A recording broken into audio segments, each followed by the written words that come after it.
എല്ലാവർക്കും എൻട്രിയുടെ മറ്റൊരു വീഡിയോ ക്ലാസ്സിലേക്ക് സ്വാഗതം. പ്രിയപ്പെട്ട ഉദ്യോഗാർത്ഥികളെ, നമ്മൾ ഈ ഒരു പുതിയ വീഡിയോയുമായി ബന്ധപ്പെട്ട് ഉദ്ദേശിക്കുന്ന പ്രധാനപ്പെട്ട കാര്യം എന്താണെന്ന് വെച്ചാൽ, നിലവിലത്തെ PSC മത്സര പരീക്ഷകളിൽ നിങ്ങൾക്കറിയാം ചോദ്യങ്ങൾ വരുന്നത് പ്രധാനമായും SCRT NCERT ഭാഗത്ത് നിന്നാണ്. അപ്പം ഒരു SCRT ചാപ്റ്റർ കംപ്ലീറ്റ് ആയിട്ട് വായിക്കുക എന്ന് പറയുന്നത് നമുക്ക് കുറേ ടൈം കൺസ്യൂം ചെയ്യുന്ന ഒരു പരിപാടിയാണ്. നല്ലതാണ് വായിക്കുന്നത്, അത് വളരെ പ്രധാനപ്പെട്ട ഒരു കാര്യം തന്നെയാണ്. എങ്കിൽ തന്നെയും ഇനി വരാൻ പോകുന്ന LGS മുതൽ LGS, LDC, +2 ലെവൽ എക്സാമുകൾ, അതേപോലെ VFA, 10th പ്രിലിംസ് എക്സാമുകൾ, LP school assistant, UP school assistant, കേട്ടറ്റ് പരീക്ഷകൾ, ഈ പരീക്ഷകൾക്കൊക്കെ മത്സരിക്കുന്ന ഒരു ഉദ്യോഗാർത്ഥിയാണോ നിങ്ങൾ എങ്കിൽ SCRTയിലെ 5, 6, 7, 8, 9, 10 SCRTയിലെ ചോദ്യങ്ങൾ, അതേപോലെ തന്നെ NCERTയിലെ പ്രധാനപ്പെട്ട പാഠങ്ങളിലെ ചോദ്യങ്ങൾ, ഇതെല്ലാം ഉൾപ്പെടുത്തിക്കൊണ്ട് ഒരു സീരീസ് നമ്മൾ സ്റ്റാർട്ട് ചെയ്യാൻ ഉദ്ദേശിക്കുകയാണ്. പ്രധാനമായിട്ടും SCRT ക്വസ്റ്റ്യൻസും NCERT ക്വസ്റ്റ്യൻസും. സോ ഇന്ന് നമ്മൾ സ്റ്റാർട്ട് ചെയ്യുന്നത് SCRTയുമായി ബന്ധപ്പെട്ട് 8ാം ക്ലാസ്സിലെ അടിസ്ഥാന ശാസ്ത്രത്തിലെ പ്രധാനപ്പെട്ട ഒരു ചാപ്റ്ററാണ് രാസമാറ്റം അല്ലെങ്കിൽ രസതന്ത്രത്തിന്റെ മാറ്റം എന്ന് പറയുന്ന 8ാം ക്ലാസ്സിലെ അടിസ്ഥാന ശാസ്ത്രത്തിലെ കെമിസ്ട്രിയിലെ ഫസ്റ്റ് ചാപ്റ്ററാണ്. സോ ഈ ഒരു ചാപ്റ്ററുമായി ഫിസിക്സിലെ ക്വസ്റ്റ്യൻസ് കൊണ്ടുവരും, ബയോളജിയിലെ ക്വസ്റ്റ്യൻസ് കൊണ്ടുവരും, എല്ലാത്തിലെ ക്വസ്റ്റ്യൻസും നമ്മൾ ഇതിൽ ആഡ് ചെയ്യുന്നുണ്ട്. ഓക്കെ, നിങ്ങളുടെ പൂർണ്ണ പിന്തുണ നമുക്കിതിൽ ആവശ്യമാണ്. ഇത് എന്തായാലും ഈ ഒരു സീരീസ് ഫോളോ ചെയ്യുന്ന ഒരു ഉദ്യോഗാർത്ഥിയാണ് എന്നുണ്ടെങ്കിൽ ഞാൻ നിങ്ങൾക്ക് ഉറപ്പ് തരുന്നു, ഞാൻ നിങ്ങൾക്ക് വാക്ക് തരുന്നു, ഇനി വരാൻ പോകുന്ന പല പരീക്ഷകൾക്കും ഈ പാക്കിൽ നിന്ന് നിങ്ങൾക്ക് ഉറപ്പായിട്ടും മാർക്ക് സ്കോർ ചെയ്യാൻ പറ്റും. ഇതിൻ്റെ എക്സാം നിങ്ങൾ ഉറപ്പായിട്ടും അറ്റൻഡ് ചെയ്യണം. ഇതിൻ്റെ SCRTയുടെ ഡീറ്റെയിൽഡ് ക്ലാസ്സുകൾ ഓൾറെഡി നമ്മളത് ആപ്പിൽ ഡിസ്കസ് ചെയ്തിട്ടുമുണ്ട്. ഓക്കെ, നമ്മൾ പറയുകയാണ് SCRT ക്വസ്റ്റ്യൻ ഡിസ്കഷനിൽ. ഒന്നാമത്തെ ക്വസ്റ്റ്യനിലേക്ക് പോകുന്നതിന് മുന്നേ നിങ്ങൾ അറിയേണ്ട ഒരു ഫാക്റ്റ് ഉണ്ട്. ഭൗതിക മാറ്റം, രാസമാറ്റം. പല ഉദ്യോഗാർത്ഥികൾക്കും ബുദ്ധിമുട്ട് വരുന്നൊരു ഭാഗമാണ് ഭൗതിക മാറ്റം, രാസമാറ്റം എന്ന് പറയുന്നത്. എന്താണ് പ്രിയപ്പെട്ടവരെ ഭൗതിക മാറ്റം? പറയാമോ നിങ്ങൾ? എന്താണ് ഭൗതിക മാറ്റം? കറക്റ്റ്. അതായത് ഭൗതിക മാറ്റം എന്ന് പറയുമ്പോൾ ഒരു രാസപ്രവർത്തനത്തിലൂടെ ഉണ്ടാകുന്ന പദാർത്ഥത്തെ നമുക്ക് വീണ്ടും പഴയ അവസ്ഥയിലേക്ക് മാറ്റാൻ സാധിക്കും. മനസ്സിലായില്ല? പറഞ്ഞു തരാം. ഇപ്പം എൻ്റെ കയ്യിൽ ഒരു ഐസ് ക്യൂബ് ഉണ്ട്. ഈ ഐസ് ക്യൂബ് ഉരുകി കഴിഞ്ഞാൽ അത് ജലമായിട്ട് മാറും, ശരിയല്ലേ? ഐസ് ക്യൂബ് ഉരുകി കഴിഞ്ഞാൽ നമുക്ക് ജലമായിട്ട് മാറും. തിരിച്ച് ഈ ജലത്തെ തണുപ്പിച്ചു കഴിഞ്ഞാൽ ഇവനെ നമുക്ക് വീണ്ടും എന്താക്കി മാറ്റാൻ സാധിക്കും? ഐസ് ക്യൂബ് ആക്കി മാറ്റാൻ സാധിക്കും.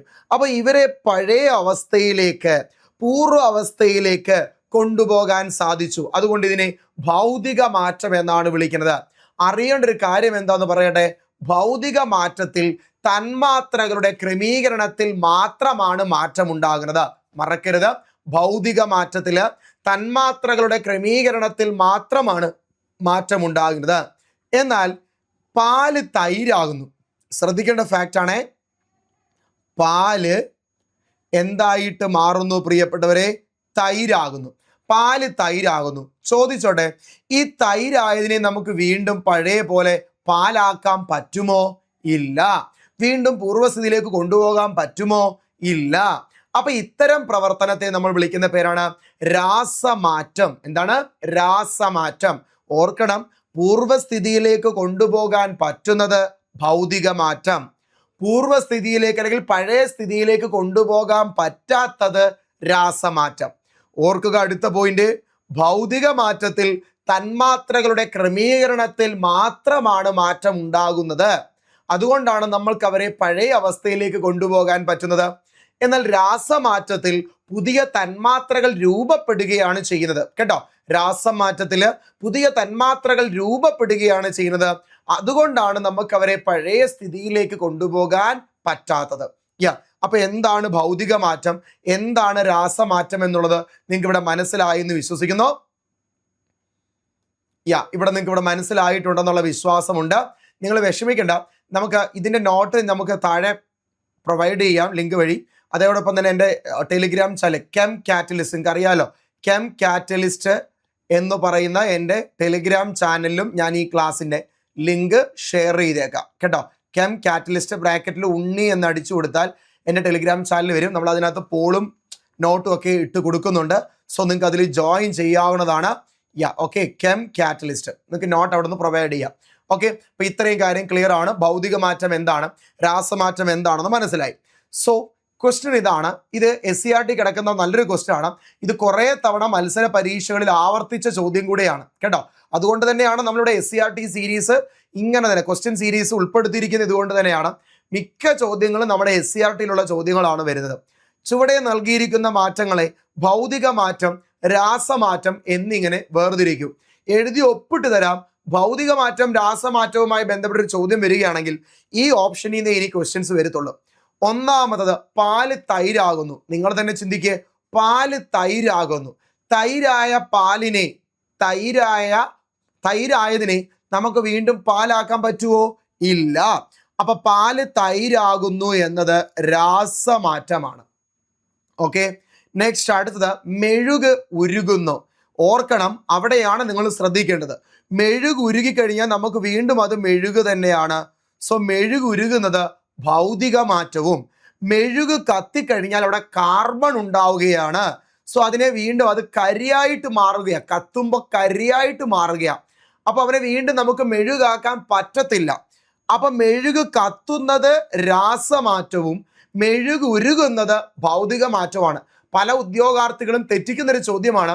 മെഴുക് ഉരുകുന്നത് മാത്രമാണ് ഭൗതിക മാറ്റം, മെഴുക് കത്തുന്നത് രാസമാറ്റമാണ്. നെക്സ്റ്റ്, ജലം ഐസാകുന്നു. നിങ്ങൾ തന്നെ ചിന്തിക്കുക, ജലം ഐസായി മാറിക്കഴിഞ്ഞാൽ ഈ ഐസിനെ വീണ്ടും ചൂടാക്കിയാൽ അത് വീണ്ടും പഴയതുപോലെ ജലമായിട്ട് മാറുന്നത് കാണാം. അപ്പൊ ജലം ഐസാകുന്നത് ഭൗതിക മാറ്റമാണ്. അടുത്ത, ഐസ് ഉരുകുന്നു. ഐസ് ഉരുകിയാൽ ജലമാകും. ജലത്തെ തണുപ്പിച്ചു കഴിഞ്ഞാൽ നമുക്ക് വീണ്ടും അത് ഐസ് ആക്കാൻ പറ്റും പഴയതുപോലെ. അപ്പൊ ഐസ് ഉരുകുന്നത് ഏത് പ്രവർത്തനമാണ്? ഭൗതിക മാറ്റമാണ്. ഉപ്പ് ജലത്തിൽ ലയിക്കുന്നു. ശ്രദ്ധിക്കുക, ഉപ്പ് ജലത്തിൽ ലയിക്കുന്നു. ജലത്തിൽ ലയിച്ചു കഴിഞ്ഞാൽ വീണ്ടും തണുപ്പിച്ചു കഴിഞ്ഞാൽ ഇത് ക്രിസ്റ്റലായിട്ട് മാറും. സോ അത് ഭൗതിക മാറ്റമാണ്. ഇരുമ്പ് തുരുമ്പ് പിടിക്കുന്നു. ഇരുമ്പെന്ന് പറയുമ്പോൾ അയൺ, തുരുമ്പെന്ന് പറഞ്ഞാൽ അത് ഹൈഡ്രേറ്റഡ് ഫെറിക് ഓക്സൈഡാ. അപ്പൊ ഇരുമ്പിൽ നിന്ന് മറ്റൊരു പദാർത്ഥമായിട്ട് അവിടെ മാറി അല്ലെ. വീണ്ടും നമുക്ക് അവരെ പുതിയതുപോലെ ഇരുമ്പാക്കി മാറ്റാൻ പറ്റത്തില്ല. ഇരുമ്പ് തുരുമ്പായി കഴിഞ്ഞാൽ വീണ്ടും പഴയതുപോലെ ശുദ്ധമായ ഇരുമ്പാക്കാൻ പറ്റത്തില്ല. ഇരുമ്പ് തുരുമ്പായി എന്ന് വെച്ചാൽ അർത്ഥം ഇരുമ്പ് അയണിൽ നിന്ന് ഹൈഡ്രേറ്റഡ് ഫെറിക് ഓക്സൈഡ് ആയിട്ട് മാറിയെന്ന. തുരുമ്പിന്റെ ശാസ്ത്രനാമം പ്രീവിയസ് ക്വസ്റ്റ്യൻ ആണ്, ഹൈഡ്രേറ്റഡ് ഫെറിക് ഓക്സൈഡ്. മറക്കല്ലേ, തുരുമ്പിന്റെ ശാസ്ത്രീയ നാമം എന്താ പ്രിയപ്പെട്ടവരെ? Hydrated ferric oxide. അപ്പൊ ഇരുമ്പ് തുരുമ്പ് പിടിക്കുന്നത് രാസമാറ്റമാണ്. വിറക് കത്തുന്നു. അറിയേണ്ട കാര്യമാണ്, വിറക് കത്തിക്കഴിഞ്ഞാൽ അത് കാർബൺ കരിയായിട്ട് മാറുകയാണ്. വീണ്ടും ആ കരി കഴുകി കഴിഞ്ഞാൽ നമുക്കത് പുതിയ വിറകാക്കി മാറ്റാൻ പറ്റുമോ? ഇല്ല. അപ്പൊ വിറക് കത്തുന്നത് രാസമാറ്റമാണ്. ഒരു കാര്യം കൂടെ ചോദിച്ചൂടെ, പടക്കം പൊട്ടുന്നത്. യെസ്, പടക്കം പൊട്ടിക്കഴിഞ്ഞാൽ വീണ്ടും അത് പടക്കമാക്കി മാറ്റാൻ നമുക്ക് പറ്റത്തില്ല. അപ്പോൾ അത് രാസമാറ്റമാണ്. ഈ കാര്യങ്ങളൊക്കെ നമുക്ക് അറിഞ്ഞിരിക്കണം. സോഡാ കുപ്പി തുറക്കുന്നത്. സോഡാ കുപ്പി തുറന്നു കഴിഞ്ഞാൽ അത് കാർബൺ ഡൈ ഓക്സൈഡ് ഫുള്ള് പോയി അത് ജലമായിട്ട് മാറും. വീണ്ടും നമ്മൾ അതിലേക്ക് കാർബൺ ഡൈ ഓക്സൈഡ് നിറച്ചു കഴിഞ്ഞാൽ അത് സോഡാ വാട്ടറായി പൂർവ്വസ്ഥിതിയിലേക്ക് മാറ്റാൻ സാധിക്കുന്നുണ്ട്. അപ്പൊ സോഡാ കുപ്പി തുറക്കുന്നതും ഭൗതിക മാറ്റമാണ്. വിറക് കത്തുന്നത് രാസമാറ്റമാണ്. ഇരുമ്പ് തുരുമ്പ് പിടിക്കുന്നത് രാസമാറ്റമാണ്. മെഴുകുതിരി കത്തുന്നത് രാസമാറ്റമാണ്. പാല് തൈരാകുന്നത് രാസമാറ്റമാണ്. കേട്ടല്ലോ, മെഴുക് കത്തുന്നത് രാസമാറ്റം, മെഴുകുരുകുന്നത് ഭൗതിക മാറ്റം. ജലം ഐസ് ആകുന്നതോ ഐസ് ഉരുകുന്നതൊക്കെ ഭൗതിക മാറ്റമാണെന്നും അറിഞ്ഞിരിക്കുക. അപ്പം ഈ ടോപ്പിക്ക് സെറ്റായല്ലോ. ഇത് എക്സാമിൻ്റെ ഒരു വളരെ പ്രധാനപ്പെട്ട ടോപ്പിക്കാണ് രാസമാറ്റം, ഭൗതിക മാറ്റം. നിങ്ങളത് സെറ്റ് ആയിട്ടുണ്ടെന്ന് ഞാൻ വിശ്വസിക്കുന്നു. നെക്സ്റ്റ് അടുത്ത ടോപ്പിക്കിലേക്ക് പോകാം. യെസ്, അതായത് അടുത്ത ക്വസ്റ്റ്യൻ ഇതാണ്, പദാർത്ഥങ്ങളിലെ കണികകളുടെ ക്രമീകരണം. ഇതും മുൻപ് സ്ഥിരമായി മത്സര പരീക്ഷയിൽ ചോദിച്ച് കാണുന്ന ഒരു രീതിയാണ്. ഖരാവസ്ഥയിലെയും വാതകാവസ്ഥയിലെയും കണികകളുടെ ക്രമീകരണം. നമ്മൾ റീസെൻ്റ്ലി ഇപ്പോൾ വാതക നിയമങ്ങൾ എന്ന് പറഞ്ഞ ടോപ്പിക്ക് നിങ്ങൾക്ക് LDCക്ക് വേണ്ടി ആപ്പിൽ എടുത്തപ്പോൾ വാതകാവസ്ഥയിലെ കണികളുടെ ക്രമീകരണം കൃത്യമായിട്ട് പറഞ്ഞു തന്നതാണ്. അപ്പോൾ ഇത് കാണാതെ പഠിക്കുന്നതിനേക്കാൾ നല്ലത് ഇത് മനസ്സിലാക്കി പഠിക്കുന്നതിലാണ് കാര്യം. അപ്പോൾ ഇതെങ്ങനെ മനസ്സിലാക്കി പഠിക്കാൻ പറ്റും? സോ ഞാൻ എളുപ്പത്തിൽ തന്നെ പറഞ്ഞു തരാം പ്രിയപ്പെട്ടവരെ. നിങ്ങൾ ഒരു ബുദ്ധിമുട്ടും വിചാരിക്കേണ്ട. എന്ത് സംശയം ഉണ്ടെങ്കിലും നിങ്ങൾ എൻ്റെ അടുത്ത് ഷെയർ ചെയ്യണം. ആദ്യം തന്നെ ഇത് ഖരാവസ്ഥ, ഓക്കെ, ഇത് ദ്രാവകാവസ്ഥ, ഓക്കെ, യെസ്. വാതകം ഞാൻ ലാസ്റ്റ് വരയ്ക്കാം, കേൾക്കണേ നിങ്ങൾ. ഖരാവസ്ഥയിലെ കണികകളുടെ ക്രമീകരണം ഞാൻ ഇവിടെ കാണിച്ചു തരാം. ഇത് ഖരാവസ്ഥയിലെ കണികകളാണ്, ഖരാവസ്ഥയിലെ കണികകളാണ്. സോ ഖരാവസ്ഥയിലെ കണികൾ ഇങ്ങനെ അടുത്തടുത്തടുത്തടുത്തായിട്ടിരിക്കുവാണേ. ഖരാവസ്ഥയിലെ കണികൾ ഇങ്ങനെ അടുത്തടുത്തായിട്ടിരിക്കുവാണേ. സോ ഞാൻ മൊത്തം വരയ്ക്കാനുള്ള സമയം വരച്ചേക്കാം എന്തായാലും. ഖരാവസ്ഥയിലെ കണികളാണിത്. നിങ്ങൾക്ക് ഇതിൽ നിന്ന് കാണാൻ പറ്റും ഖരാവസ്ഥയിലെ കണികകൾ എങ്ങനെയാണ്. ഒരു ഖരപദാർത്ഥമാണ്, ആ ഖരപദാർത്ഥത്തിനുള്ളിലുള്ള കണികകളാണ് നമ്മൾ ആ കാണുന്നത്. ഇനി അടുത്ത ദ്രാവകാവസ്ഥയിലെ കണികൾ കാണിച്ചു തരാം. ദ്രാവകാവസ്ഥയിലെ കണികളാണ് നിങ്ങൾക്ക് ചിത്രത്തിൽ കാണാൻ പറ്റുന്നത്. സോ ദ്രാവകാവസ്ഥയിലെ കണികൾ നിങ്ങൾ കണ്ടു. ഇനി വാതകാവസ്ഥയാണിത്. സോ 3 സ്റ്റേറ്റ് ആണ് ഞാനിവിടെ വരച്ചു വെച്ചിരിക്കുന്നത്: ഖരം, ദ്രാവകം, വാതകം. ഖരം, ദ്രാവകം, വാതകം. അപ്പം 3 സ്റ്റേറ്റിലെയും കണികകളുടെ ക്രമീകരണം നിങ്ങൾ കണ്ടു കാണുമെന്ന് വിശ്വസിക്കുന്നു. ഞാൻ ചോദിക്കുന്ന ചോദ്യത്തിന് നല്ല മിടുക്കരായിട്ട് ഉത്തരം പറ. ഇത് ഖരം, ഇത് ദ്രാവകം, ഇത് വാതകം. ക്വസ്റ്റ്യൻ നമ്പർ 1, ഇതിലേതവസ്ഥയിലാണ് കണികകൾ വളരെ അടുത്തടുത്തായിട്ട് സ്ഥിതി ചെയ്യുന്നത്? കറക്റ്റ്, ഇതിൽ ഖരാവസ്ഥയിലാണ് കണികകൾ വളരെ അടുത്തടുത്തായിട്ട് സ്ഥിതി ചെയ്യുന്നത് അല്ലേ? അപ്പോൾ ഖരാവസ്ഥയിൽ കണികകൾ തമ്മിലുള്ള അകലം വളരെ കുറവാണ്. കാരണം ഖരാവസ്ഥയിൽ കണികകൾ വളരെ അടുത്തടുത്തായിട്ട് സ്ഥിതി ചെയ്യുന്നു. എന്നാൽ ദ്രാവകാവസ്ഥയിലേക്ക് വരുമ്പോൾ കണികകളുടെ അകലം ഖരാവസ്ഥയേക്കാൾ കൂടുതലാണ് ദ്രാവകാവസ്ഥയിൽ. അടുത്ത വാതകാവസ്ഥയിലേക്ക് വരുമ്പോഴോ കണികകളുടെ അകലം ഏറ്റവും കൂടുതൽ. കണികകൾ തമ്മിലുള്ള അകലം ഏറ്റവും കൂടുതൽ ഏതവസ്ഥയിലാ? വാതകാവസ്ഥയിലാ. പിക്ചർ നോക്കി നിങ്ങൾ പറ. ഖരാവസ്ഥയിൽ കണികകൾ തമ്മിലുള്ള അകലം ഏറ്റവും കുറവ്, ദ്രാവകാവസ്ഥയിൽ കണികകൾ തമ്മിലുള്ള അകലം ഖരാവസ്ഥയേക്കാൾ കൂടുതൽ, വാതകാവസ്ഥയിൽ കണികകൾ തമ്മിലുള്ള അകലം ഏറ്റവും കൂടുതൽ. ക്ലിയർ ആണല്ലോ? അപ്പൊ കണികകൾ തമ്മിലുള്ള അകലത്തെക്കുറിച്ചുള്ള പോയിന്റ് നമ്മൾ പഠിച്ചു മാറ്റി, മനസ്സിലാക്കി തന്നെ പഠിക്കണേ. ഇനി അടുത്ത ആകർഷണ ബലം. നിങ്ങളുടേതായ ബുദ്ധി ഉപയോഗിച്ച് പറ. എക്സ്ട്രാ ഒരു എഫേർട്ട് നിങ്ങൾ എടുക്കണ്ട. ഇതൊരു ഖരാവസ്ഥയിലെ കണിക, ഇത് മറ്റൊരു ഖരാവസ്ഥയിലെ കണിക. അപ്പൊ ഈ ഖരാവസ്ഥയിലെ കണികകൾ തമ്മിൽ വളരെ അടുത്തായിട്ട് സ്ഥിതി ചെയ്യുകയാണ്. ഖരാവസ്ഥയിലെ ഈ കണികകൾ തമ്മിൽ വളരെ അടുത്തടുത്തായിട്ട് സ്ഥിതി ചെയ്യുക. സോ നിങ്ങളൊന്ന് ചിന്തിച്ചേ, കണികകൾ തമ്മിൽ വളരെ അടുത്ത് സ്ഥിതി ചെയ്യുമ്പോൾ കണികകൾ തമ്മിലുള്ള ആകർഷണ ബലം കൂടുതലായിരിക്കുമോ കുറവായിരിക്കുമോ? കറക്റ്റ്. കണികകൾ തമ്മിലുള്ള ആകർഷണ ബലം അടുത്തായതുകൊണ്ട്, ശ്രദ്ധിക്കണേ, കണികകൾ വളരെ അടുത്തായതുകൊണ്ട് ആകർഷണ ബലം വളരെ കൂടുതലായിരിക്കും. അകലം കുറച്ചുകൂടെ കൂടിയാൽ ആകർഷണ ബലം കുറയുന്നു. അതിൽ നിന്ന് അകലം ഒന്നുകൂടെ കുറഞ്ഞാൽ ആകർഷണ ബലം നന്നായി കുറയുന്നു. സമാധാനത്തോടെ പറ. ഖരാവസ്ഥയിൽ കണികകൾ വളരെ അടുത്തടുത്തായിട്ട് സ്ഥിതി ചെയ്യുകയല്ലേ? അതെ. അപ്പൊ കണികകൾ തമ്മിലുള്ള ആകർഷണ ബലം അവിടെ എങ്ങനായിരിക്കും? കൂടുതലായിരിക്കും. കണികകൾ തമ്മിലുള്ള ആകർഷണ ബലം ഏറ്റവും കൂടുതൽ ഖരാവസ്ഥയിൽ. ദ്രാവകാവസ്ഥയിലോ? ദ്രാവകാവസ്ഥയിൽ കണികകൾ തമ്മിൽ അകലത്തിലായതുകൊണ്ട് ആകർഷണ ബലം ഖരാവസ്ഥയേക്കാൾ കുറവ്. ആകർഷണ ബലം ഖരാവസ്ഥയേക്കാൾ കുറവാണ് ദ്രാവകാവസ്ഥയിൽ. വാതകാവസ്ഥയിലേക്ക് വാ. വാതകാവസ്ഥയിൽ കണികകൾ നല്ല അകലത്തിലായതുകൊണ്ട് ആകർഷണ ബലം വളരെ വളരെ വളരെ കുറവാണ് വാതകാവസ്ഥയിൽ. ഓക്കെ അല്ലേ? ക്ലിയർ ആണ്? ഫാക്ട് ഒന്ന് പഠിച്ചു. ഇനി അടുത്തത് ചലന സ്വാതന്ത്ര്യത്തിലേക്ക് വരാൻ പ്രിയപ്പെട്ടവരെ. നിങ്ങൾ തന്നെ ഒന്ന് ചിന്തിച്ചു നോക്കി, ഞാൻ പറയുന്നത് ശരിയല്ലേ? ഖരാവസ്ഥയിൽ കണികകൾ വളരെ അടുത്തടുത്തായിട്ടല്ലേ സ്ഥിതി ചെയ്യുന്നത്? അതെ, ഖരാവസ്ഥയിൽ കണികകൾ വളരെ അടുത്തടുത്തായിട്ടാണ് സ്ഥിതി ചെയ്യുന്നത്. അപ്പൊ കണികകൾ തമ്മിലുള്ള ആകർഷണ ബലം വളരെ കൂടുതലാണ്. അപ്പൊ എല്ലാവരും ക്ലോസ്ലി പാക്ക്ഡാ, കുഞ്ഞുകുഞ്ഞാന്നിരിക്കുക. ചലിക്കാൻ പറ്റുമോ ഖരാവസ്ഥയിലെ കണികൾക്ക്? ഇല്ല. ഖരാവസ്ഥയിലെ കണികകൾക്ക് ചലന സ്വാതന്ത്ര്യം വളരെ കുറവായിരിക്കും. ഖരാവസ്ഥയിലെ കണികകൾക്ക് ചലന സ്വാതന്ത്ര്യം വളരെ കുറവായിരിക്കും. ആ ഖരാവസ്ഥയെ അപേക്ഷിച്ച് ദ്രാവകാവസ്ഥയിൽ അവർ കുറച്ചുകൂടെ അകലത്തിലാണ്. അപ്പൊ ദ്രാവകാവസ്ഥയിൽ ചലന സ്വാതന്ത്ര്യം ഖരാവസ്ഥയേക്കാൾ കൂടുതലാണ്. ദ്രാവകാവസ്ഥയിൽ ചലന സ്വാതന്ത്ര്യം ഖരാവസ്ഥയേക്കാൾ കൂടുതലാണ്. Last one വാതകാവസ്ഥ.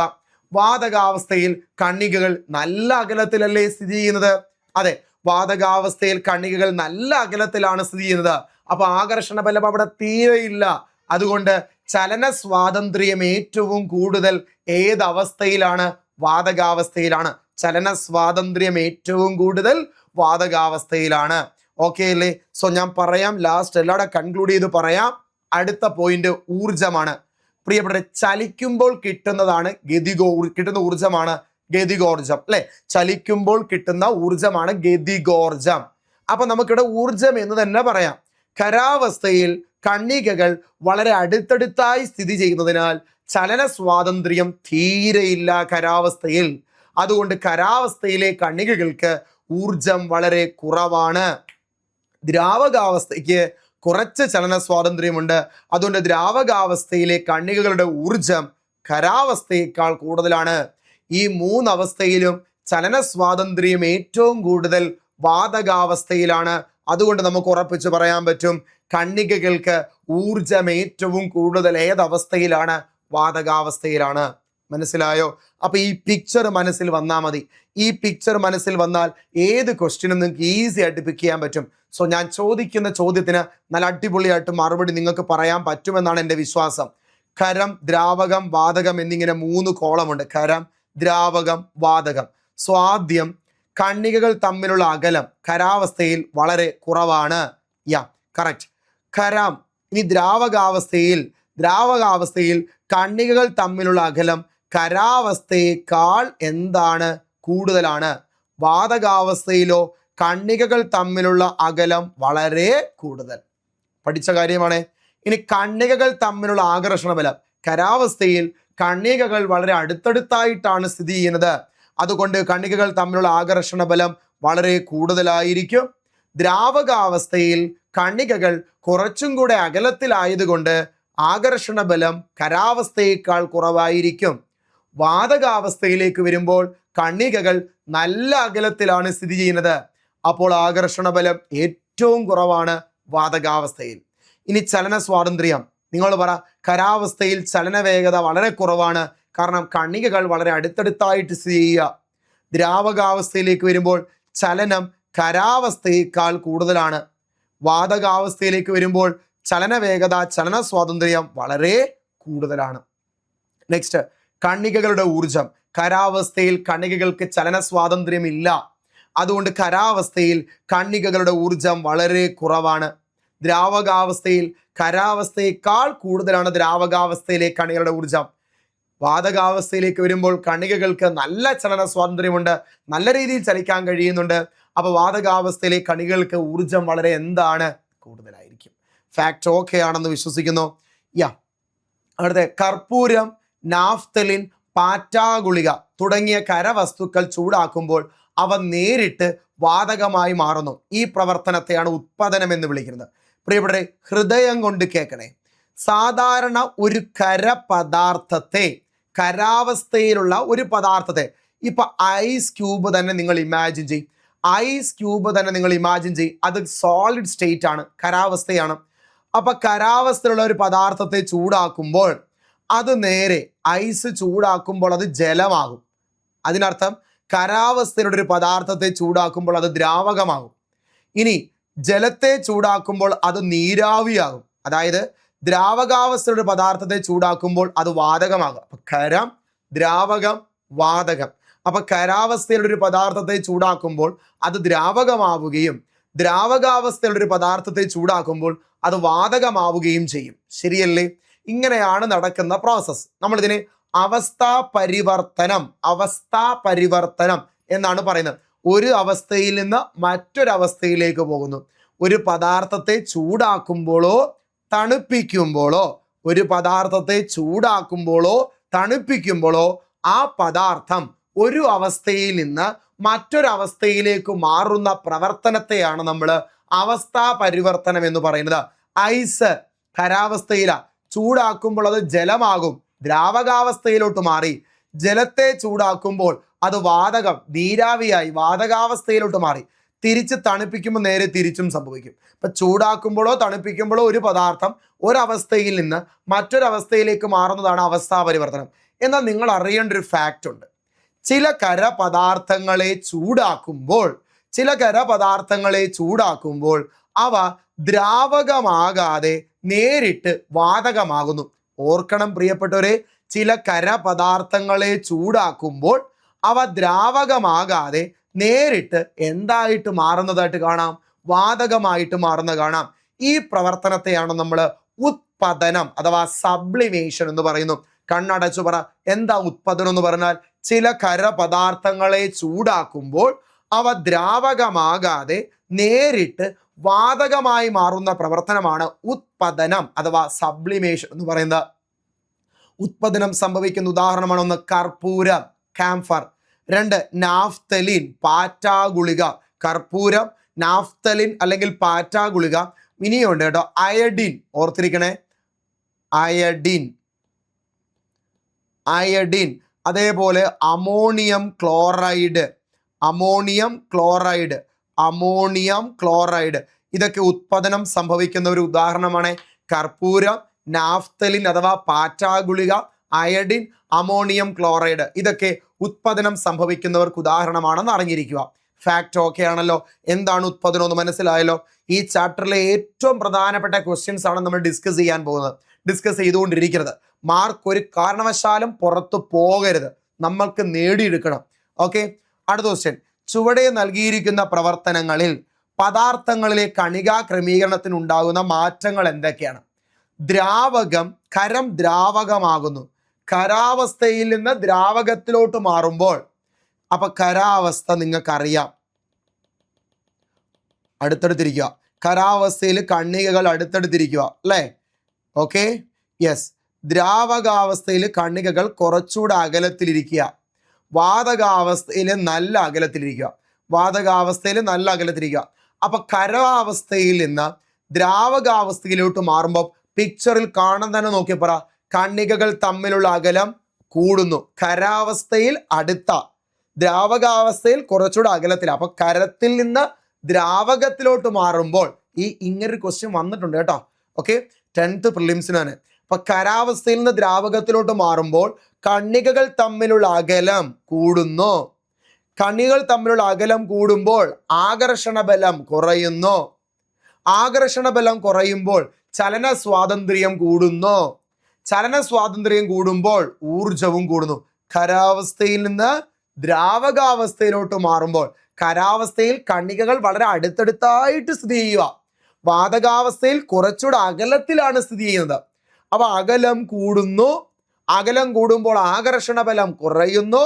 ആകർഷണ ബലം കുറയുമ്പോൾ ചലന സ്വാതന്ത്ര്യം കൂടുന്നു. ചലന സ്വാതന്ത്ര്യം കൂടുമ്പോൾ ഊർജവും കൂടുന്നു. ഇതേപോലെ നിങ്ങൾ ദ്രാവകം വാതകമാകുന്നതും വാതകം തിരിച്ച് ദ്രാവകമാകുമ്പോൾ ഒന്ന് നോക്കണേ. അതൊന്ന് പറഞ്ഞു നോക്കാം. വാതകാവസ്ഥയിലുള്ള ഒരു പദാർത്ഥം തിരിച്ച് ദ്രാവകത്തിലോട്ട് പോകുന്നു. നമ്മൾക്കറിയാം വാതകാവസ്ഥയിൽ കണികകൾ നല്ല അകലത്തിലാണ് സ്ഥിതി ചെയ്യുന്നത്. വാതകാവസ്ഥയിൽ, ആ വാതകാവസ്ഥയിൽ നിന്ന് ദ്രാവകാവസ്ഥയിലോട്ട് പോകുമ്പോൾ കണികകൾ കുറച്ചുകൂടെ അടുക്കുകയാണ് ചെയ്യുന്നത്, തിരിച്ചിങ്ങോട്ട് അല്ലേ? അപ്പൊ കണികകൾ വാതകാവസ്ഥയിൽ ഇത്, ദ്രാവകത്തിലോട്ട് പോകുമ്പോൾ കുറച്ചുകൂടെ അടുക്കും. സോ കണികകൾ തമ്മിലുള്ള അകലം കുറയുന്നു. അപ്പൊ ആകർഷണ ബലം അടുക്കുക, ആകർഷണ ബലം കൂടുന്നു. ചലന വേഗത കുറയുന്നു. ഊർജവും കുറയുന്നു. വാതകം ദ്രാവകമാകുമ്പോൾ. ഓക്കെ അല്ലേ? അപ്പൊ ആ പിക്ചർ മനസ്സിൽ വന്നാൽ മതി. 3 സ്റ്റേറ്റിലുമുള്ള പിക്ചർ മനസ്സിൽ വന്നാൽ സെറ്റായി നിങ്ങൾ. ഓക്കെ, അടുത്തൊന്ന് നോക്കാം. തന്നിരിക്കുന്ന രാസപ്രവർത്തനങ്ങളിൽ പുറത്തുവിടുന്ന അല്ലെങ്കിൽ ആഗിരണം ചെയ്യുന്ന പ്രധാന ഊർജ രൂപമേത്? ഇവ ഏത് തരം രാസപ്രവർത്തനമാണെന്ന് എഴുതുക. നമുക്ക് ആ രാസപ്രവർത്തനം എന്ന് പറയുന്ന പ്രോസസ്സുമായി ബന്ധപ്പെട്ട് ഇത് നല്ലൊരു ക്വസ്റ്റ്യൻ ആണ്. ഇവിടുന്ന് ചോദ്യം സ്ഥിരമായി മത്സര പരീക്ഷയ്ക്ക് എന്ത് ചെയ്യുന്നതാണ്? ചോദിക്കുന്നതാണ്. അപ്പൊ അതുകൊണ്ട് വിട്ടുകളയരുത്. ഞാൻ പറഞ്ഞല്ലോ, രാസപ്രവർത്തനങ്ങൾ, രാസമാറ്റം, ഭൗതിക മാറ്റം ഇവ പരീക്ഷയ്ക്ക് നിരവധി തവണ ചോദ്യങ്ങൾ ചോദിച്ചു വന്നതാണ്. അപ്പൊ അതുകൊണ്ട് ഇവിടുന്ന് മാർക്ക് പോകാതിരിക്കാൻ നമ്മൾ ആകെ ചെയ്യേണ്ട കാര്യം ഇവരുടെ SCRT ചോദ്യങ്ങൾ ഡിസ്കസ് ചെയ്യുക എന്നുള്ളതാണ്. അപ്പൊ നമുക്ക് ഓപ്ഷൻസ് വായിക്കാം. ആദ്യത്തെ ഓപ്ഷൻ എന്താ? ഇതിൽ ഊർജം പുറത്തുവിടുന്നത് ഏത്, ആഗിരണം ചെയ്ത ഏത് ഊർജമാണ്, അവ ഏത് തരം രാസപ്രവർത്തനത്തിന് ഉദാഹരണം. അപ്പൊ ആദ്യത്തെ ഓപ്ഷൻ അമോണിയം ക്ലോറൈഡും ബേരിയം ഹൈഡ്രോക്സൈഡും തമ്മിലുള്ള പ്രവർത്തനം. പ്രിയപ്പെട്ടവരെ മറക്കരുത്, ഇത് SCERT-യിലുള്ള പ്രവർത്തനമാണ്. അമോണിയം ക്ലോറൈഡും ബേരിയം ഹൈഡ്രോക്സൈഡും തമ്മിലുള്ള പ്രവർത്തനം താപോർജത്തെ ആഗിരണം ചെയ്യുന്ന പ്രവർത്തനമാണ്. താപോർജത്തെ ആഗിരണം ചെയ്യുന്ന പ്രവർത്തനമാണ്. താപോർജത്തെ ആഗിരണം ചെയ്യുന്ന പ്രവർത്തനം അറിയപ്പെടുന്ന പേര് താപശോഷക പ്രവർത്തനം അല്ലെങ്കിൽ താപാകിരണ പ്രവർത്തനം എന്നതാണ്.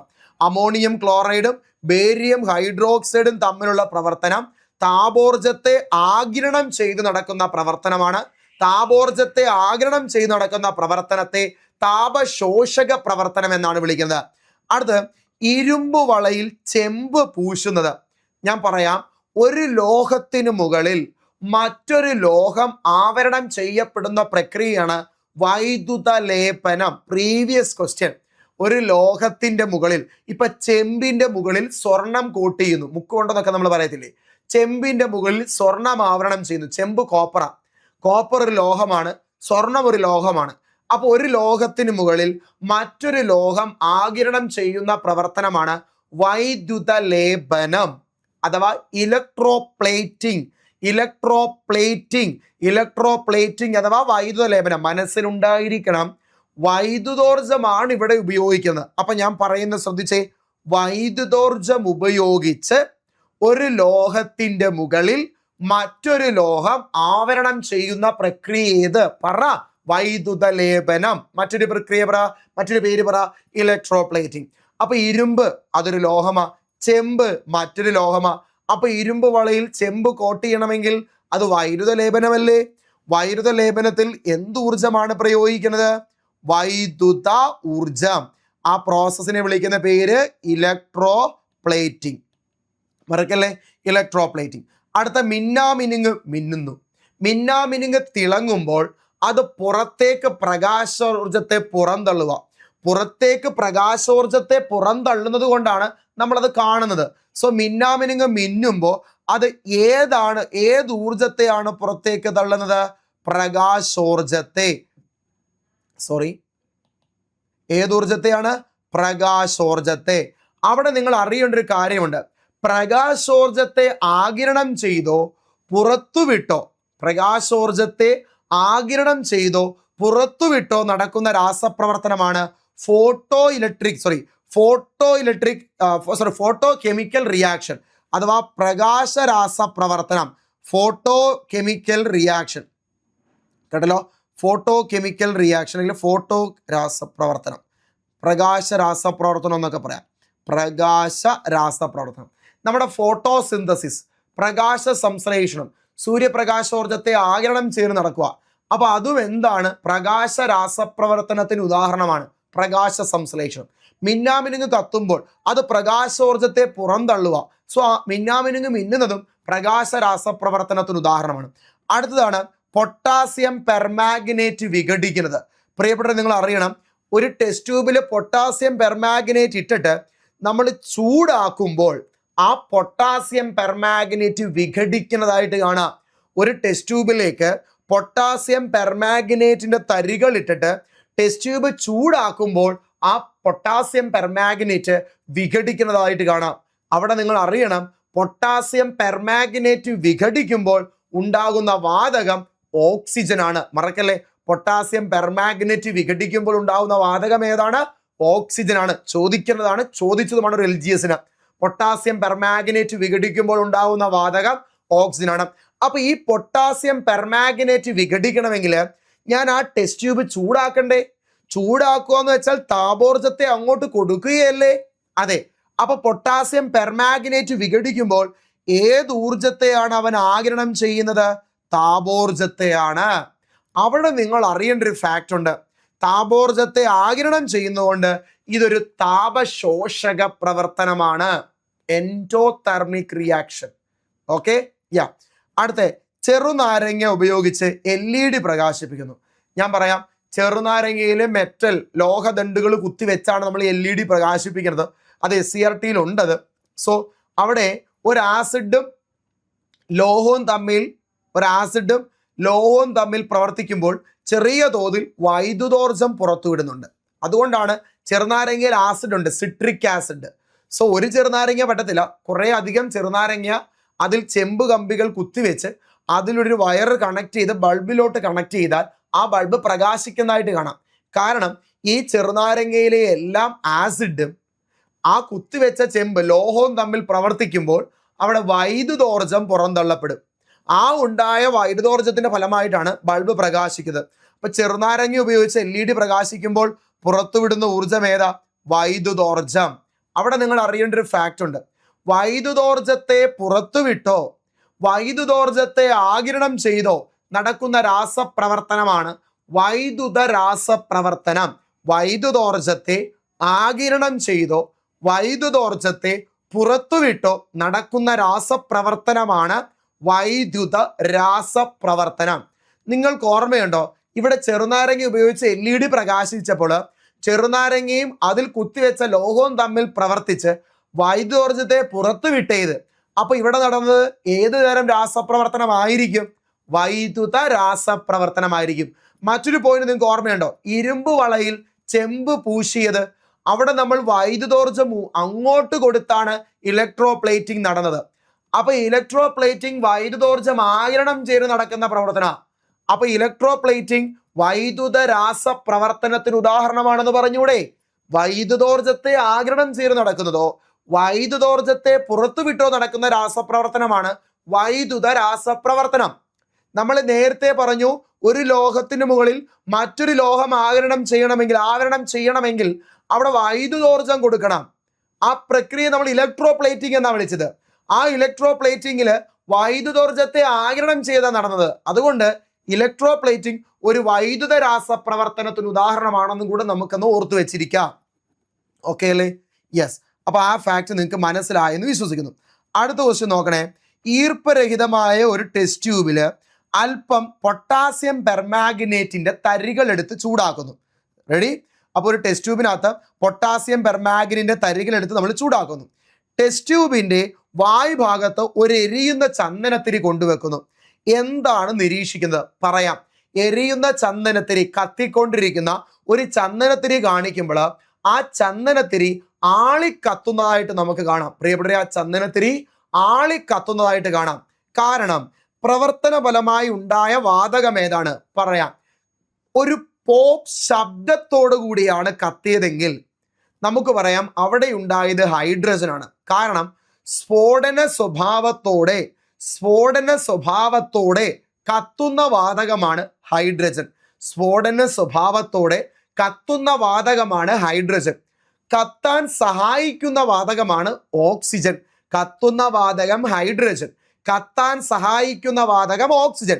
ഇവിടെ കത്തിക്കൊണ്ടിരിക്കുന്ന ഒരു ചന്ദനത്തിരി ആ വായുഭാഗത്തേക്ക് കാണിച്ചപ്പോൾ ആ ചന്ദനത്തിരി ഒന്നുകൂടെ ആളിക്കത്തിയത്. അപ്പൊ അവിടെ കത്താൻ ഒന്നുകൂടെ സഹായിച്ചത്. അപ്പോൾ അവിടെ ഉണ്ടായ വാതകം ഏതാണ്? ഓക്സിജൻ ആണ്. അപ്പൊ എന്താണ് നിരീക്ഷണം വെച്ചാൽ ചന്ദനത്തിരി എന്ത് ചെയ്യുന്നു? ആളിക്കത്തുന്നതായിട്ട് കണ്ടു. പ്രവർത്തന ഫലമായി ഉണ്ടായ വാതകം ഏതാണ്? ഓക്സിജൻ ആണ്. ഇനി ഇവിടെ ഏതു തരം രാസപ്രവർത്തനമാണ്? നിങ്ങളൊന്ന് ആലോചിച്ച് നോക്കിയേ. ഈർപ്പരഹിതമായ ടെസ്റ്റ് ട്യൂബില് പൊട്ടാസ്യം പെർമാഗ്നേറ്റ് എടുത്തിട്ട് ഞാൻ അതിനെ ചൂടാക്കിയത്. അപ്പൊ താപം അങ്ങോട്ട് കൊടുത്തേത്, താപോർജത്തെ ആഗിരണം ചെയ്തേത്. താപോർജത്തെ ആഗിരണം ചെയ്യുന്ന രാസപ്രവർത്തനമാണ് താപാകിരണ പ്രവർത്തനം അല്ലെങ്കിൽ താപശോഷക പ്രവർത്തനം എന്ന് പറയുന്നത്. Okay, next. സിൽവർ നൈട്രേറ്റിൽ വെച്ച, നല്ല ക്വസ്റ്റ്യൻ ആണ്. സിൽവർ നൈട്രേറ്റിൽ വെച്ച ഒരു വെളുത്ത തുണി കറുത്തു പോകുന്നു. സിൽവർ നൈട്രേറ്റിൽ വെച്ച തുണി വെയിലത്ത് വെച്ചാൽ ആ തുണി കറുത്തു പോകുന്നു എന്നതാണ് കാരണം എന്താണെന്ന് ചോദിച്ചാൽ, പ്രിയപ്പെട്ടവരെ, ഇവിടെ ഈ സിൽവർ നൈട്രേറ്റിൽ മുക്കിയ ഒരു തുണി നമ്മൾ വെയിലത്ത് വെക്കുമ്പോൾ കറുത്തു പോകാൻ കാരണം എന്താണെന്ന് വെച്ചാൽ, വെയിലെന്ന് പറയുമ്പോൾ അവിടെ പ്രകാശമുണ്ട്. ഇപ്പൊ ഈ പ്രകാശോർജത്തിന്റെ ഫലമായിട്ട് ഈ സിൽവർ നൈട്രേറ്റ് വിഘടിക്കും. മനസ്സിലായോ? Silver nitrate വിഘടിക്കും. പ്രകാശോർജത്തെ ഈ സിൽവർ നൈട്രേറ്റ് ആഗിരണം ചെയ്യും. എന്നിട്ട് ഈ സിൽവർ നൈട്രേറ്റ് വിഘടിച്ചു പോകും. ഓക്കെ, അതുകൊണ്ടാണ് അതിവിടെ കറുത്ത നിറമായിട്ട് മാറിയത്. അപ്പൊ ഇവിടെ ഏത് ഊർജത്തെയാണ് ഇവർ ആഗിരണം ചെയ്തത് വിഘടിക്കാൻ? പ്രകാശോർജത്തെയാണ്. അപ്പൊ പ്രകാശോർജത്തെ ആഗിരണം ചെയ്യുന്നതോ പ്രകാശോർജത്തെ പുറത്തുവിടുന്ന രാസപ്രവർത്തനത്തെയോ നമ്മൾ എന്ത് പേരാ വിളിച്ചത്? പ്രകാശ രാസപ്രവർത്തനം എന്ന പേരാണ് വിളിച്ചത്. ഓക്കെ, അടുത്ത ക്വസ്റ്റ്യൻ നിങ്ങൾ നോക്കിയേ. സോഡിയം ലോഹം ജലവുമായി രാസപ്രവർത്തനത്തിൽ ഏർപ്പെട്ട് പുതിയ പദാർത്ഥങ്ങൾ ഉണ്ടാകുന്നു. സോഡിയം കുറേ തവണ മത്സര പരീക്ഷയിൽ ചോദിച്ചൊരു ചോദ്യമാണ് സോഡിയവുമായി ബന്ധപ്പെട്ട്. സോഡിയം ലോഹം ജലവുമായി പ്രവർത്തനത്തിൽ ഏർപ്പെട്ട് പുതിയ പദാർത്ഥങ്ങൾ ഉണ്ടാകുന്നു. അപ്പം ഈ പ്രവർത്തനത്തിലെ അഭികാരങ്ങൾ, അപ്പൊ രാസപ്രവർത്തനത്തിൽ ഏർപ്പെട്ടതാരാ? സോഡിയവും ജലവുമാണ്. അപ്പൊ ആരാണോ രാസപ്രവർത്തനത്തിൽ ഏർപ്പെടുന്നത് അവരെയാണ് നമ്മൾ അഭികാരകങ്ങൾ, ഇംഗ്ലീഷിൽ റിയാക്റ്റൻസ് എന്ന് വിളിക്കുന്നത്. അപ്പൊ സോഡിയം ലോഹം ജലവുമായിട്ടാണ് രാസപ്രവർത്തനത്തിൽ ഏർപ്പെടുന്നത്. അപ്പോൾ ഇവിടെ രാസപ്രവർത്തനത്തിൽ ഏർപ്പെടുന്നത് സോഡിയം ലോഹവും ആയതുകൊണ്ട് നമുക്ക് ഇവിടുത്തെ അഭികാരങ്ങളായിട്ട് സോഡിയവും ജലവും എടുക്കാം. ഈ പ്രവർത്തനത്തിലെ ഉൽപ്പന്നങ്ങൾ ഏതെല്ലാം പറയാം. ശ്രദ്ധിക്കണേ നിങ്ങൾ, സോഡിയത്തിന്റെ സിമ്പലാണ് Na. ക്ലിയർ? H2O ആണ് ജലം. ജലത്തെ നമുക്ക് HOH എന്നാണ് എഴുതാറുള്ളത്. HOH. നടക്കുന്ന സംഭവം ഈ NAയും ഈ OH ചേർന്ന് എന്താകും പ്രിയപ്പെട്ടവരെ? പറ. NaOH. പിന്നെ ഏത് വാതകം അവിടെ ഉണ്ടാകും? ഹൈഡ്രജൻ. ബാലൻസ് ചെയ്തിട്ടില്ല, ഞാൻ ബാലൻസ് ചെയ്യുന്നില്ല, മനസ്സിലാക്കാൻ വേണ്ടിയല്ലേ. ഹൈഡ്രജൻ വാതകവും ഉണ്ടാവും. ഈ NAയും OH ചേർന്ന് NaOH. പറയാം. Na എന്ന് പറഞ്ഞാൽ സോഡിയം, OH എന്ന് പറഞ്ഞാൽ ഹൈഡ്രോക്സൈഡ്, Na എന്ന് പറഞ്ഞാൽ സോഡിയം, OH എന്ന് പറഞ്ഞാൽ ഹൈഡ്രോക്സൈഡ്. അപ്പൊ NaOH എന്ന് പറഞ്ഞാൽ സോഡിയം ഹൈഡ്രോക്സൈഡ്, പിന്നെ ഹൈഡ്രജൻ വാതകവും ഉണ്ടാവും. അപ്പൊ ഇതെങ്ങനെയാ മത്സര പരീക്ഷയിൽ ചോദിച്ചെന്ന് പറയട്ടെ. സോഡിയം ലോഹം ജലവുമായി പ്രവർത്തിക്കുമ്പോൾ ഉണ്ടാകുന്ന വാതകം ഏത്? ഹൈഡ്രജൻ വാതകം. സോഡിയം ലോഹം ജലവുമായി പ്രവർത്തിക്കുമ്പോൾ ഉണ്ടാകുന്ന വാതകം ഏതാ? ഹൈഡ്രജൻ വാതകം. സോഡിയം ലോഹം ജലവുമായി പ്രവർത്തിക്കുമ്പോൾ ഉണ്ടാകുന്ന ആൽക്കലി ഏത്? അത് സോഡിയം ഹൈഡ്രോക്സൈഡ് ആണ്. മറക്കല്ലേ, അത് സോഡിയം ഹൈഡ്രോക്സൈഡ് ആണ്. മറക്കരുത്. കാസ്റ്റിക് സോഡ എന്നറിയപ്പെടുന്നത് സോഡിയം ഹൈഡ്രോക്സൈഡ് ആണ്. കാസ്റ്റിക് സോഡ എന്നറിയപ്പെടുന്നത് സോഡിയം ഹൈഡ്രോക്സൈഡ് ആണ്. കാസ്റ്റിക് പൊട്ടാഷ് ഉണ്ട് പ്രിയപ്പെട്ടവരെ. കാസ്റ്റിക് പൊട്ടാഷ് എന്നറിയപ്പെടുന്നത് പൊട്ടാസ്യം ഹൈഡ്രോക്സൈഡ് ആണ്. അപ്പൊ caustic soda, sodium hydroxide, caustic potash, potassium hydroxide. അവിടെയും അറിയേണ്ട ഒരു കാര്യമുണ്ട്. സോപ്പ് നിർമ്മാണത്തിൽ ഉപയോഗിക്കുന്ന സോപ്പ് നിർമ്മാണമാണ് സാപ്പോണിഫിക്കേഷൻ. സോപ്പ് നിർമ്മാണം അറിയപ്പെടുന്ന പേരാണ് സാപ്പോണിഫിക്കേഷൻ. ഹോട്ട് പ്രോസസ് എന്നും അറിയപ്പെടും. സോപ്പിന്റെ വ്യാവസായിക നിർമ്മാണം സാപ്പോണിഫിക്കേഷൻ എന്നും അറിയപ്പെടും, ഹോട്ട് പ്രോസസ് എന്നും അറിയപ്പെടും. അപ്പൊ ഈ സോപ്പിന്റെ നിർമ്മാണ പ്രക്രിയയിൽ ഉപയോഗിക്കുന്ന പ്രധാനപ്പെട്ട രണ്ട് ആൽക്കലികളാണ് സോഡിയം ഹൈഡ്രോക്സൈഡും പൊട്ടാസ്യം ഹൈഡ്രോക്സൈഡും. ഇതിൽ ബാത്തിങ് സോപ്പ്, കുളിക്കുന്ന ബാത്തിങ് സോപ്പ് ഉണ്ടാക്കാൻ ഉപയോഗിക്കുന്നതാണ് potassium hydroxide. Previous bathing soap നിർമ്മാണത്തിൽ ഉപയോഗിക്കുന്ന ആൽക്കലി ഏതാണ്? Potassium hydroxide. വാഷിംഗ് സോപ്പ്, അലക്ക് സോപ്പ്, വാഷിംഗ് സോപ്പ് നിർമ്മാണത്തിൽ ഉപയോഗിക്കുന്നതാണ് സോഡിയം ഹൈഡ്രോക്സൈഡ്. അപ്പൊ caustic soda, sodium hydroxide, caustic potash, potassium hydroxide. Soap നിർമ്മാണത്തിന് അറിയപ്പെടുന്ന പേര് സാപ്പോണിഫിക്കേഷൻ, ഹോട്ട് പ്രോസസ്. സോപ്പ് നിർമ്മാണ പ്രക്രിയയിൽ ഉപയോഗിക്കുന്ന പ്രധാനപ്പെട്ട രണ്ട് ആൽക്കലികൾ സോഡിയം ഹൈഡ്രോക്സൈഡും പൊട്ടാസ്യം ഹൈഡ്രോക്സൈഡും.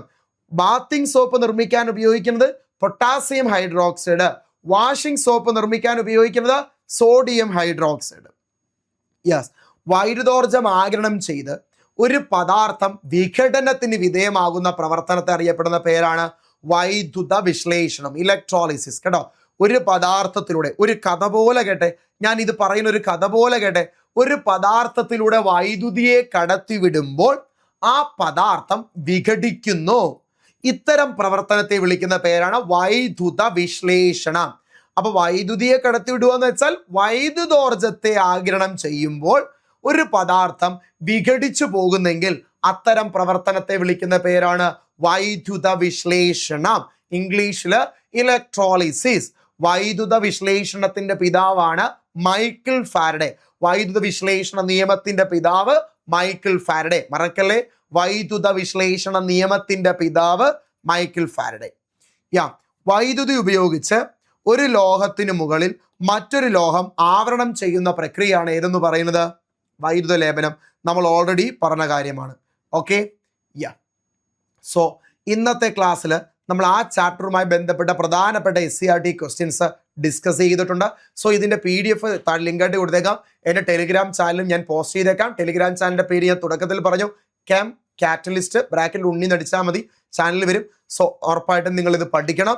ഓക്കെ, നമ്മൾ 8ാം ക്ലാസ്സിൽ അടിസ്ഥാന ശാസ്ത്രത്തെ ചോദിക്കാൻ സാധ്യതയുള്ള 99.99% ചോദ്യങ്ങളും പഠിച്ചിട്ടുണ്ട് എന്നൊരു കോൺഫിഡൻസ് എനിക്കുണ്ട്.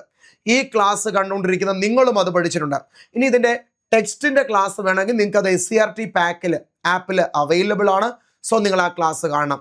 ക്ലാസ്സിനെ പറ്റിയുള്ള അഭിപ്രായം ഉറപ്പായിട്ടും താഴെ കമൻ്റായിട്ട് രേഖപ്പെടുത്തുന്നു വിശ്വസിക്കുന്നു. ഉറപ്പായിട്ടും ഇത് നിങ്ങളുടെ സുഹൃത്തുക്കളിലേക്ക് ഷെയർ ചെയ്യണം. അടുത്ത സീരീസുമായി നമുക്ക് വീണ്ടും കാണാം. താങ്ക്